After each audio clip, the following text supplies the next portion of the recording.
मुद्रा का प्रचलन कब शुरू हुआ? शुरू में आपस में वस्तुओं की अदला बदली द्वारा व्यापार किया जाता था। मुद्राएं अधिक लोकप्रिय हुईं क्योंकि वे अधिक टिकाऊ थीं और उन्हें पास रखना सरल था। बैंक नोट एक प्रकार का लिखित वायदा होता है जो उस नोट पर लिखी धनराशि के लिए किया जाता है। तो आइए जानें मुद्रा का प्रचलन कब शुरू हुआ, कैसे हुआ। प्राचीन काल से लेकर आज तक धन मानव के आकर्षण का केंद्र है। संसार में धन सभी के लिए महत्वपूर्ण है। आज हम धन को मुद्राओं अर्थात सिक्कों, करेंसी, नोटों के रूप में ले देकर तरह तरह की चीजें खरीदते हैं या बेचते हैं। क्या तुम जानते हो इनका चलन कब और कैसे शुरू हुआ? मानव सभ्यता की शुरुआत में जब लोग कोई चीज खरीदना चाहते थे तब उसके बदले में दूसरी चीज देते थे। उदाहरण के लिए अगर एक बर्तन बनाने वाला कुम्हार किसी किसान से चावल खरीदता तब उसके बदले में उसे बर्तन देता था। किसान को बर्तनों की जरूरत पड़ती थी इसलिए वह उन्हें ले लेता था। खरीदने बेचने के इस तरीके को विनिमय प्रणाली, इंग्लिश में बार्टर सिस्टम कहते थे। इसमें वस्तुओं के बदले वस्तुओं का लेन देन चलता था। उस काल में वस्तुएं ही धन या मुद्रा के रूप में प्रयोग होती। जैसे जैसे व्यापार बढ़ने लगा, विनिमय की यह प्रणाली नई जरूरतों को पूरा करने में असफल सिद्ध होती गई।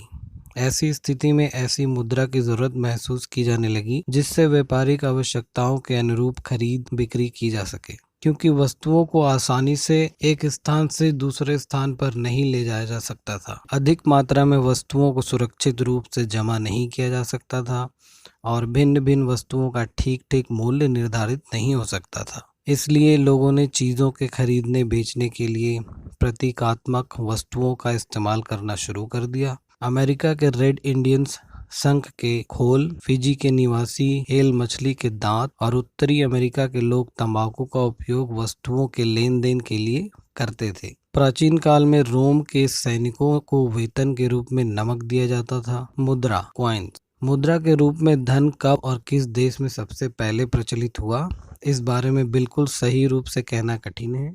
भारत के प्राचीन ग्रंथों में स्वर्ण मुद्रा, सोने का सिक्का शब्द का उपयोग बार बार हुआ है। इससे स्पष्ट है कि ईसा से कई हजार वर्ष पहले भी भारत में स्वर्ण मुद्राओं का उपयोग किया जाता था। मोहनजोदाड़ो और हड़प्पा की खुदाई में मिले प्राचीन सुंदर नगरों में अवशेषों और वस्तुओं को देखकर लगता है कि उस समय के भारतीय व्यापारी बड़ी बड़ी नौकाओं और समुद्री मार्ग द्वारा विदेशों तक व्यापार करते थे। इसलिए ये कहा जाता है कि वे भी किसी न किसी प्रकार की मुद्रा का उपयोग जरूर करते रहे होंगे। प्राप्त प्रमाणों के अनुसार एशिया में लीडियंस द्वारा ईसा के 800 वर्ष पूर्व धातुओं के टुकड़ों का उपयोग मुद्रा के रूप में होता था। कुछ लोगों का विश्वास है कि इससे भी पहले चीन के लोग मुद्राओं का उपयोग करते थे। वस्तुओं की जगह मुद्राओं को सभी लोग पसंद करते थे क्योंकि उन्हें रखना और ले जाना सरल था। शुरू में मुद्राओं का आकार खुरदरा और आसमान रूप का था और उनके ऊपर खुरदरी डिजाइनें बनी होती थी। उनका मूल्य उस धातु के अनुसार होता था जिस पर वे बनी होती थी। ज़्यादातर सोने, चांदी और तांबे की धातुओं के सिक्के बनाए जाते थे क्योंकि ये धातुएं मूल्यवान और टिकाऊ होती थी। चीन में कागज़ की मुद्रा का उपयोग 9वीं शताब्दी से शुरू हो गया था, लेकिन ये यूरोप में 17वीं शताब्दी में जाकर विकसित हुआ। इसके बाद धन के लेन देन को सरल बनाने के लिए भिन्न भिन्न देशों की सरकारें कागजी मुद्रा के उपयोग पर राजी हो गई। इस कागजी मुद्रा के ऊपर जितना उसका मूल्य लिखा होता था वह उतने का ही माना जाता था। सरकार द्वारा कागजी मुद्रा पर लिखे मूल्य को देने का वायदा किया जाता है और कोई भी व्यक्ति उससे उतने मूल्य तक की वस्तुएं खरीद सकता है। लोग किसी मुद्रा या कागजी नोट को इसलिए स्वीकार करते हैं क्योंकि उन्हें उनको जारी करने वाली सरकार पर विश्वास होता है। रुपयों की अधिक बड़ी राशि कागजी नोटों पर भुगतान की जाती है क्योंकि सिक्के भारी होते हैं। ये कागजी नोट सरकार द्वारा छापे और चलाए जाते हैं। अब धीरे धीरे कागजी मुद्रा की जगह क्रेडिट कार्ड्स लेते जा रहे हैं।